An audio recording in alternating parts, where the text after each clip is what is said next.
সম্প্রতি বলিউডে মুক্তি পেয়েছে পৃথ্বীরাজ সুকুমারনের পরিচালনায় কাজলের নতুন ছবি সারজামিন, যেখানে অভিনয় করেছেন সাইফ আলী খানের ছেলে ইব্রাহিম আলী খান। ছবির প্রচারে গিয়ে এক সাক্ষাৎকারে বেশ স্পষ্টভাষী মন্তব্য করে শিরোনামে এসেছেন বলিউডের জনপ্রিয় অভিনেত্রী কাজল। তাকে প্রশ্ন করা হয় সাম্প্রতিক সময়ে তারকাদের মধ্যে চেহারায় নানা রকম পরিবর্তন, যেমন সার্জারি, ফিলার কিংবা বোটক্স নেওয়া, এই বিষয়গুলো নিয়ে।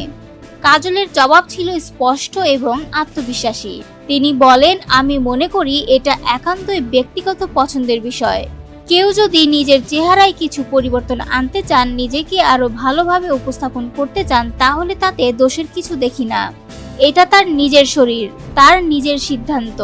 ছুরিকাচির মাধ্যমে পরিবর্তন আনা কোনো বড় বিষয় নয়। শুধু নারীরা নন, পুরুষরাও এখন রূপচর্চায় বিভিন্ন উপায় অবলম্বন করছেন বলে জানান কাজল।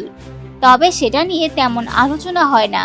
তিনি বলেন, নারীদের ক্ষেত্রে এ নিয়ে সমালোচনার ঝড় ওঠে, অথচ পুরুষদের ক্ষেত্রেই যেন সেটা স্বাভাবিক। এটা এক ধরনের বৈষম্য। এখানেই থেমে থাকেননি কাজল। বয়স ও বার্ধক্য নিয়েও দিলেন দারুণ এক বার্তা। তিনি বলেন, বয়স হওয়াটা প্রকৃতির নিয়ম, এতে ভয় পাওয়ার কিছু নেই, বরং জীবনের প্রতিটি ধাপ উপভোগ করা শিখতে হবে। যারা অল্প বয়সেই জীবন থেকে বিদায় নিয়েছেন, তারা এই সৌন্দর্যটা দেখতে পাননি। এই ভাবনাটা আমাকে কষ্ট দেয়। শেষে কাজল বলেন, বয়স বাড়া কোনো অভিশাপ নয়, বরং এটা জীবনের প্রাপ্তি। নিজেকে ভালোবাসুন, নিজের বয়সকে সম্মান দিন।